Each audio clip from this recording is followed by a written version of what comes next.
Hello friends, this is Rukaiya Ansari. स्वागत है आपका आपके अपने यूट्यूब चैनल आईटी ऑफिशियल पर। कल बच्चों मैंने आपको एक वीडियो अपलोड किया हुआ था जिसमें मैंने आरपीडब्ल्यूडी एंड पीडब्ल्यूडी एक्ट के बारे में जो भी क्वेश्चन एग्जाम में बार बार पूछे जा रहे हैं, आपके केवीएस एग्जाम में रिपीटेड हो रहे हैं, तो उसका मैंने वीडियो डाला हुआ था।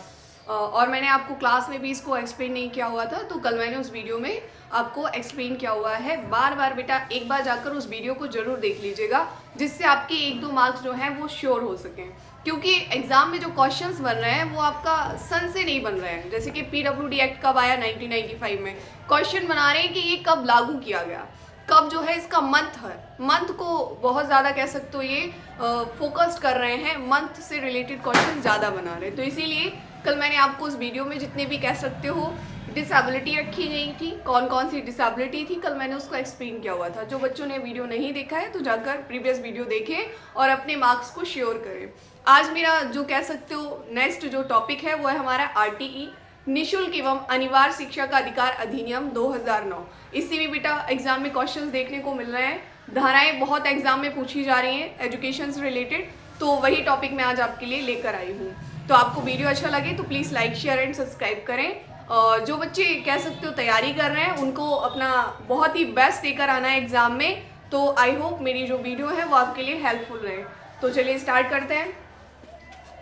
हमारा आरटी एक्ट 2009 निःशुल्क एवं अनिवार्य शिक्षा का अधिकार अधिनियम, आर का मतलब है राइट टू एजुकेशन एक्ट। निःशुल्क एवं अनिवार्य शिक्षा का अधिकार अधिनियम है क्या? ये 6 से 14 वर्ष तक के बच्चों के लिए निःशुल्क एवं अनिवार्य शिक्षा उपलब्ध कराना ये लक्ष्य रखा गया था।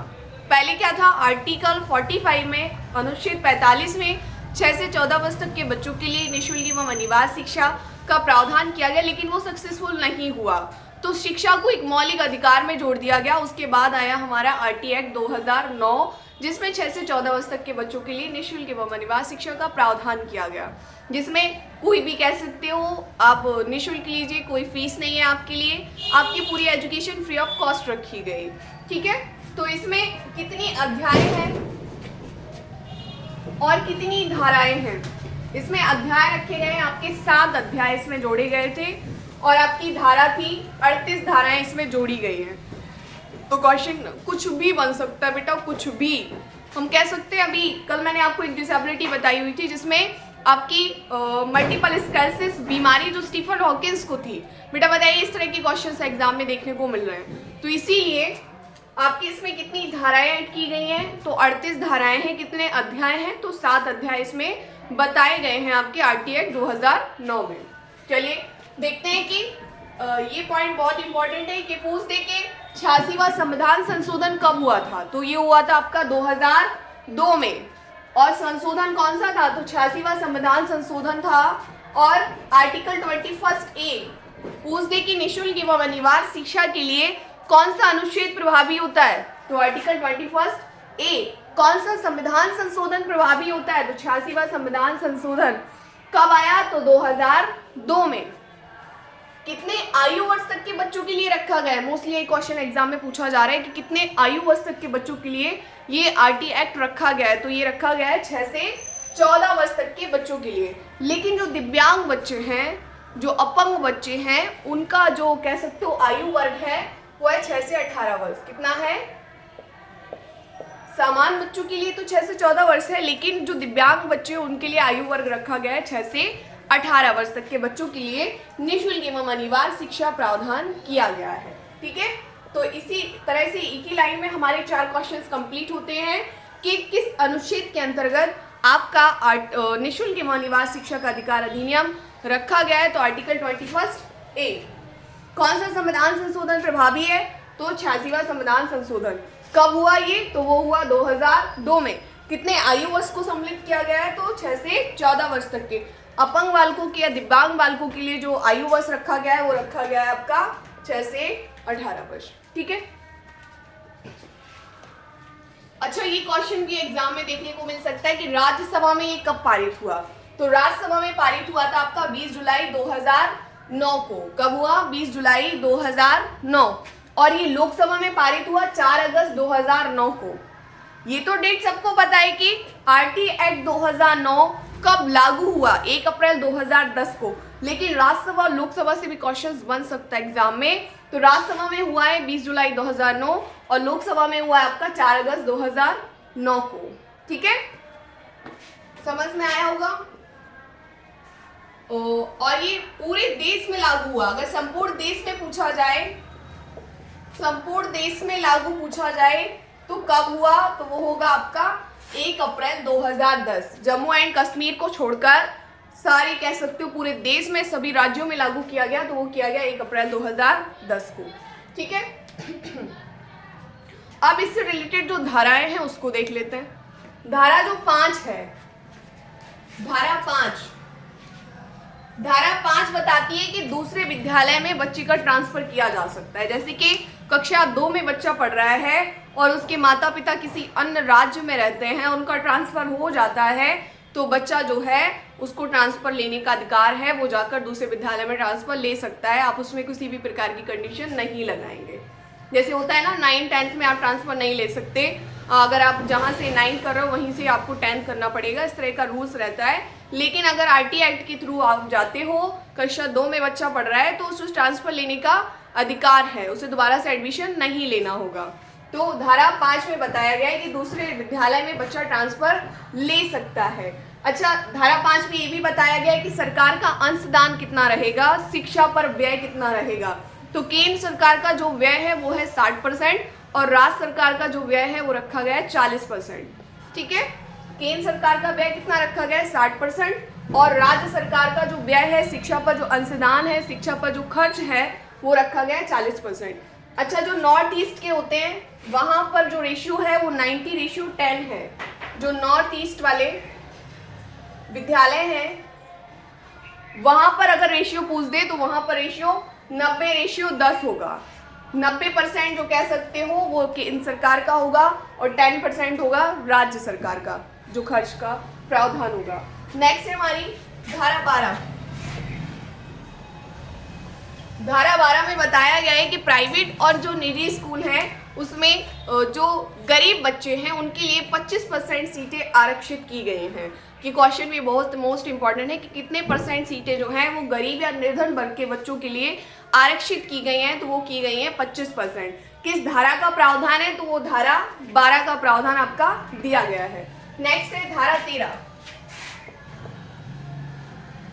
जैसे कि आपका आरटी एक्ट बताता है कि 6 से 14 वर्ष तक के बच्चों के लिए निःशुल्क एवं अनिवार्य शिक्षा का प्रावधान है। यदि कोई भी अध्यापक विद्यालय का फीस लेता है या किसी प्रति व्यक्ति फीस लेता है तो उस पर जुर्माना किया जा सकता है। जितनी फीस लेता है उसका 10 गुना उसे जुर्माना भरना होगा।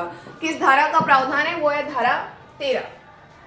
प्रति व्यक्ति फीस लेने पर जुर्माना। कितना जुर्माना, अगर आपने 100 रुपीज फीस लिए किसी बच्चे से तो आपको 1000 देना पड़ेगा, मतलब 10 गुना जुर्माना आपके ऊपर लग जाएगा। तो कौन सी धारा बताती है, वो धारा बताती है धारा 13, प्रति व्यक्ति फीस लेने पर जुर्माना। नेक्स्ट है हमारा धारा 14। धारा 14 बताता है कि यदि बच्चा एडमिशन लेने कर आया है और आपके पास कोई एज प्रूफ नहीं है, बच्चे के पास कोई एज प्रूफ नहीं है कि बच्चा कितने इयर्स का है, तो आप उसका एडमिशन लेंगे। आप उसे निगलेक्ट नहीं करेंगे कि आपका कोई एज प्रूफ नहीं है, आप कितने आयु वर्ग के हैं, तो हम किस कक्षा में आपका एडमिशन लें। तो धारा हमारी 14 का प्रावधान है कि आप जो है हॉस्पिटल से जाकर या आंगनबाड़ी केंद्र सर उसकी जो डीओबी होती है, आयु होती है, उसको निर्धारित करके बच्चे का एडमिशन लें। वो कौन सा बताती है, धारा 14। अगर बच्चे का कोई भी एज प्रूफ नहीं है तो आप एडमिशन लेने से उसे नहीं रोक सकते हैं। आप किसी आंगनबाड़ी केंद्र सर या हम कह सकते हो हॉस्पिटल से जो उसका बर्थ कार्ड बनता है उससे आप उसका एडमिशन कर सकते हैं, आप निगलेक्ट नहीं करेंगे उसे। तो वो बताया गया कि इसमें धारा 14 में। धारा 15 में क्या बताया गया है, यदि बच्चा जो हमारा शैक्षणिक वर्ष चल रहा है, जैसे कि अप्रैल में एडमिशन्स होते हैं, बच्चा जुलाई में आ रहा है, तो आप उसे एडमिशन लेने से रोकेंगे नहीं। चाहे वो बच्चा जो सेशन चल रहा है, जो शैक्षणिक वर्ष चल रहा है उसके अंत में आए, चाहे वो फेब में ही क्यों ना आए, फरवरी में ही क्यों ना आए, आप उसका एडमिशन लेना पड़ेगा। तो वो बताती है हमारी कौन सी, धारा 15, कि बच्चा शैक्षणिक वर्ष के बीच में आए, बाद में आए, आप उसको एडमिशन देने के लिए आहत होंगे। आपको एडमिशन देना पड़ेगा, चाहे वो बीच में आए चाहे वो बाद में आए, उसका एडमिशन निगलेक्ट नहीं करेंगे कि आपका एडमिशन्स तो फुल हो गए हैं या एडमिशन्स जो हुए हैं वो आप सेशंस के अकॉर्डिंग लेना था, अप्रैल में ही एडमिशन लेने थे, नहीं, बच्चा किसी भी सत्र के बीच में आए आपको एडमिशन्स देने पड़ेगा, ठीक है। तो वो है आपका धारा 15 का प्रावधान। धारा 16 क्या बताती है कि बच्चा 1 से कह सकते हो 8 तक की जो एजुकेशन है, कक्षा 1 से 8 तक की जो एजुकेशन है, यदि बच्चा फेल होता है तो उसे फेल नहीं करता है, फेल नहीं करना है। बच्चा कॉपी लिखे भरे कुछ भी करे, लेकिन बच्चे को फेल नहीं करना है। बच्चा बिल्कुल भी ना पढ़े, उसे सिर्फ पास करना है। इससे क्या हो रहा है कि बच्चे की कह सकते हो जो कैपेसिटी है, जब वो दूसरे स्तर पे जाते हैं, दूसरे स्टैंडर्ड में जाते हैं, कक्षा 2 में जाते हैं, कक्षा 3 में जाते हैं, तो बच्चा जो है उसके माइंड में ये बन जाता है कि हम तो फेल होते नहीं है, तो पढ़ने की क्या ज़रूरत है। तो इस तरह से जो प्रोफेसर सुब्रमण्यम थे, उन्होंने 2019 में संशोधन किया इस धारा में, कहा कि आप बच्चे का दोबारा टेस्ट लीजिए, जिससे बच्चा जो है पढ़ेगा, क्योंकि इस तरह से बच्चे की मेंटल एबिलिटी चेंज होगी, उसका मानसिक स्तर चेंज होगा कि मुझे फेल तो किया ही नहीं जाता है, तो पढ़ने की क्या ज़रूरत है। जब दोबारा टेस्ट लेंगे तो बच्चा ऑब्वियस सी बात है पढ़ेगा। तो 2019 में प्रोफेसर सुब्रमण्यम ने इसमें संशोधन किया और कहा कि बच्चे का दोबारा टेस्ट लीजिए, आप उसे प्रमोट ना करें। नो फेल नो रिजेक्शन, आप बच्चे को फेल नहीं कर सकते, ना ही विद्यालय से निकाल सकते हैं। विद्यालय से फेल नहीं करेंगे और ना ही विद्यालय से बच्चे को निकाल सकते हैं कि आप हर बार फेल हो जाते हो, आपको एडमिशन काट दिया कि आप दूसरे विद्यालय में जाइए, तो ये भी नहीं कर सकते हैं। किसमें? धारा 16 में। और जो प्रोफेसर सुब्रमण्यम थे, उन्होंने 2019 में संशोधन किया कि आप जो है अगर बच्चा फेल होता है तो उसका दोबारा टेस्ट लीजिए। ये पॉइंट याद रखना बेटा, पूछ सकता है कि किस धारा में प्रोफेसर सुब्रमण्यम ने 2019 में संशोधन किया था, तो वह धारा 16, ठीक है। धारा 17 का प्रावधान है कि बच्चे को किसी भी प्रकार से प्रताड़ित ना करें, किसी भी प्रकार का शारीरिक दंड ना दें। पहले के टीचर्स जो थे ना, वो पीठ घुमाकर 2-3 घुसा मार दिया करते थे, तो वो सारी चीज़ें नहीं करनी है बेटा। मुर्गा मुर्गी नहीं बनाना है बच्चों को। विद्यालय में जो प्राइमरी विद्यालय हैं, कक्षा 1 से 8 तक के, किसी भी प्रकार का शारीरिक दंड उन्हें नहीं देना है। जो आजकल टीचर्स जो है ना, वो स्टिक लेकर घूमते हैं या डंडे वंडे लेकर घूमते हैं, मुर्गा मुर्गी बनाते हैं, तो ये सारा चीज़ें नहीं करनी है। धारा 17 बताती है कि बच्चे को किसी भी प्रकार का शारीरिक दंड या उसे प्रताड़ित नहीं करना है किसी भी प्रकार से, ठीक है।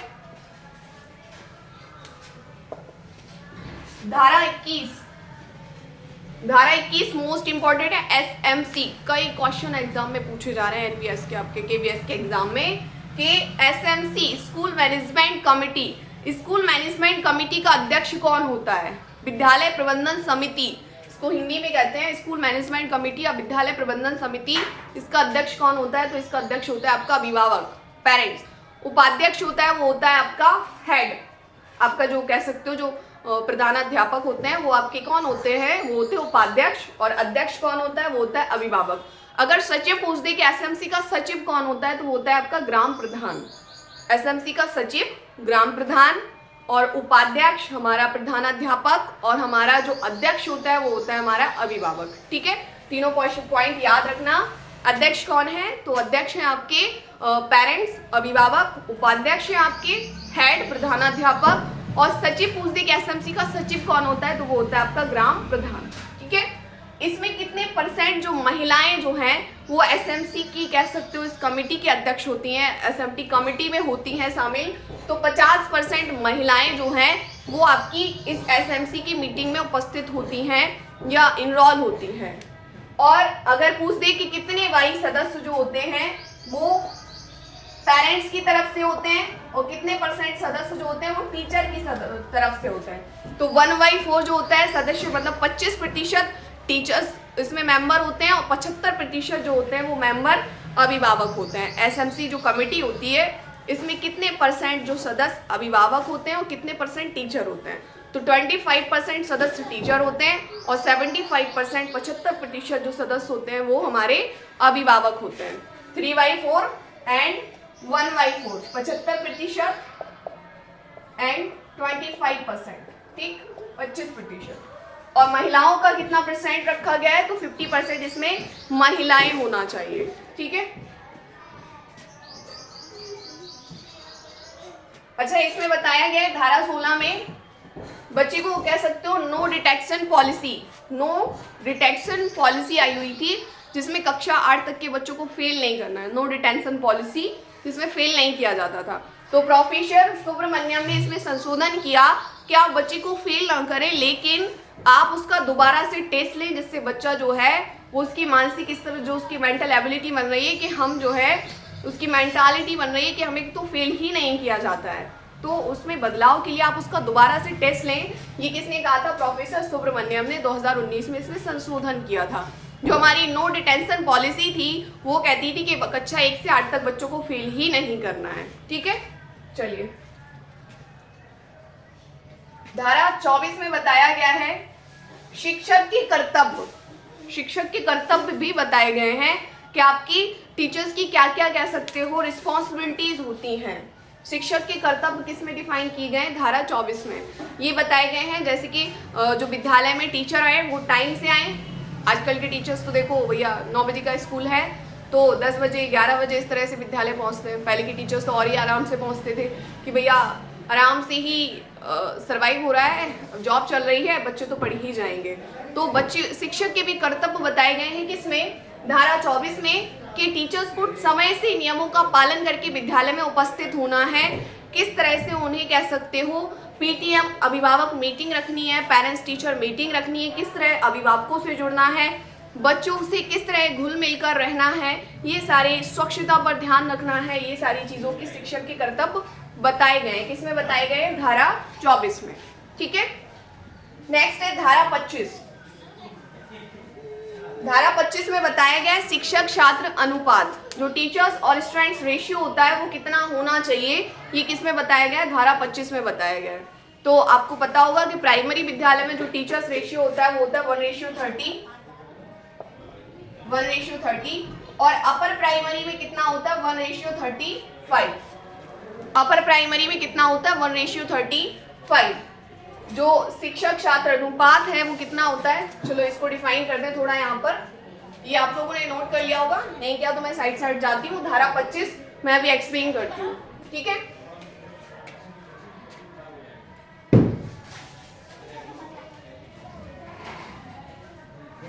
चलो यहाँ लिख देते हैं।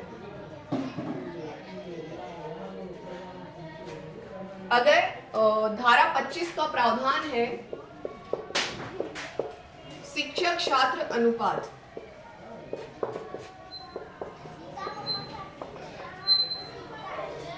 कितना होना चाहिए? तो शिक्षक का अनुपात 1 और छात्र का अनुपात 30, ये प्राइमरी में बताया गया है, और अपर प्राइमरी में बताया गया 1:35। ठीक है, और प्राइमरी में कितना बताएगा? 1:30। यदि विद्यार्थियों की संख्या 200 से अधिक होती है आपके विद्यालय में, प्राइमरी विद्यालय में, तो रेशियो कितना हो जाएगा? 1:40। कितना हो जाएगा? 1:40 इसका हो जाएगा अपर प्राइमरी का, और 200 से अधिक होती है तो 1:35 प्राइमरी में 5% बढ़ जाएगा। ठीक है, अगर विद्यालय में छात्रों की संख्या 200 से अधिक होती है तो प्राइमरी में जो रेशियो होगा वो 1:35 हो जाएगा, अपर प्राइमरी में जो रेशियो होगा वो हो जाएगा 1:40। और एक चीज और याद रखना कि अगर 200 से ज्यादा, अगर 150 शिक्षक हैं, 150 शिक्षार्थी हैं, तो टीचर्स की संख्या कितनी होगी? तो 5 तो टीचर्स होंगे प्लस एक हेड जो होगा वो इंक्लूडेड होगा, तो 6 हो जाएंगे। ये पॉइंट भी याद रखना कि यदि 150 से ज़्यादा आपके विद्यालय में कह सकते हो स्टूडेंट्स हैं, छात्र हैं, तो शिक्षक का अनुपात कितना होगा? 5 तो होगा ही, प्लस एक हेड होगा जो आपको कह सकते हो व्यवस्थाओं को देखेगा। ठीक है, 200 से ऊपर भी है तब भी 5 शिक्षक होंगे, एक हेड होगा। 150 प्लस है, सपोज 160 विद्यार्थी हैं तो भी 5 शिक्षक होंगे और एक हेड होगा। ठीक है, तो ये याद रखना किसमें बताया गया? धारा 25 में। ठीक, आप देखते हैं धारा 27। धारा 27 बताता है कि टीचर्स को किसी भी गैर शैक्षणिक कार्य में नहीं लगाया जाएगा। जैसे कि आप देखना अभी सामूहिक विवाह सम्मेलन वगैरह होते हैं, टीचर्स की ड्यूटी लगा दी, लेडीज टीचर की लगा दी कि भैया उनका मेकअप करो, और जेंट्स टीचर की लगा दी कि आप जाके पानी पिलाइए। तो इस तरह आप गैर शैक्षणिक कार्य में टीचर्स को नहीं लगा सकते हैं। लेकिन कुछ एक्सेप्शन भी है, जैसे कि चुनाव इलेक्शन की ड्यूटी में, जनगणना में, आप कह सकते हो जब महामारी आई थी कोरोना के टाइम, जब टीचर्स की ड्यूटी लगी हुई थी, तो इन तीनों को छोड़कर बाकी किसी में भी गैर शैक्षणिक कार्य में नहीं लगा सकते हैं। किस में लगा सकते हैं? चुनाव में, इलेक्शन में, और हम कह सकते हैं आपदा में और जनगणना में। जो भी महामारी वगैरह आती है तो अगर स्वास्थ्य की टीम कम पड़ जाती है तो टीचर्स की ड्यूटी लगाई जाती है। तो गैर शैक्षणिक कार्यों में टीचर्स की ड्यूटी नहीं लगेगी। किस धारा का प्रावधान है? तो धारा 27 का प्रावधान है। ठीक है, चलिए अब कुछ क्वेश्चंस थे आपके, जैसे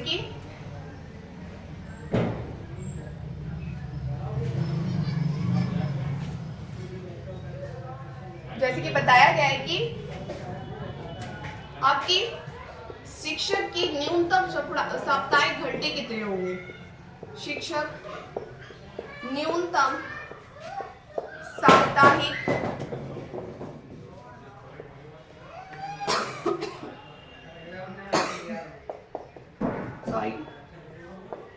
शैक्षणिक घंटे, अगर शिक्षक के घंटे बताए जाए तो कितने होंगे? 45 घंटे। पूरे सप्ताह में शिक्षक के जो घंटे निर्धारित किए गए वो कितने किए गए? वो किए गए हैं 45 घंटे। और अगर प्राइमरी का पूछा जाए, प्राथमिक और उच्च प्राथमिक, प्राथमिक में जो कह सकते हो दिवस बताए गए हैं और घंटे, दिवस बताए गए हैं 800 और घंटे बताए गए 1000। ठीक है, 800 घंटे,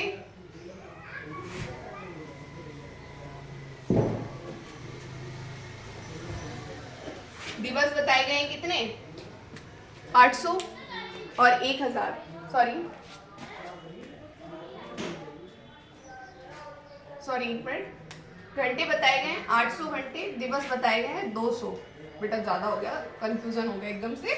दिवस कितने बताए गए हैं? 200 दिवस, और घंटे कितने बताए गए हैं? 800। और यही अगर उच्च प्राथमिक में देखा जाए, उच्च प्राथमिक में देखा जाए तो दिवस बताए गए हैं 220 दिवस और घंटे बताए गए हैं 1000 घंटे। ठीक है, वो मैंने थोड़ा इधर उधर लिख दिया इस वजह से। प्राथमिक में कितने कार्य दिवस बताए गए हैं? तो वो बताए गए हैं 200 कार्य दिवस और घंटे कितने बताए गए हैं? 800 घंटे। उच्च प्राथमिक में जो दिवस बताए गए हैं 220 दिवस बताए गए हैं और घंटे बताए गए हैं 1000 घंटे। ठीक है, तो इस तरह ये भी चीज याद रखना। हाँ, एक चीज और है कि प्राथमिक विद्यालय जो है वो बच्चे की कितनी दूरी पर स्थापित होने चाहिए, मतलब बच्चे के घर से कितनी दूरी पर। तो प्राथमिक विद्यालय जो है वो 1 किलोमीटर की दूरी पर। ठीक है, और उच्च प्राथमिक विद्यालय ये होना चाहिए आपके 3 किलोमीटर की दूरी पर। ठीक, प्राथमिक विद्यालय कितने किलोमीटर की दूरी पर? 1 किलोमीटर, और उच्च प्राथमिक 3 किलोमीटर की दूरी पर स्थित होने चाहिए। ठीक है, अच्छा एक समजातीय से क्वेश्चन बन सकता है, कक्षा कक्ष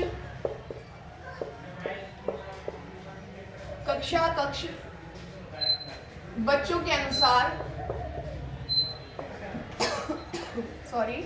बच्चों के अनुसार समजातीय होना चाहिए। समजातीय, कक्षा कक्ष बच्चों के अनुसार समजातीय। तो समजातीय का मतलब है कि यदि कक्षा 1 में बच्चा है 2, 3, 4, तो उसकी आयु क्या होनी चाहिए? ये मतलब है इसका, ये 6 में जाएगा, ये 7 में, ये 8 में, ये 9 में।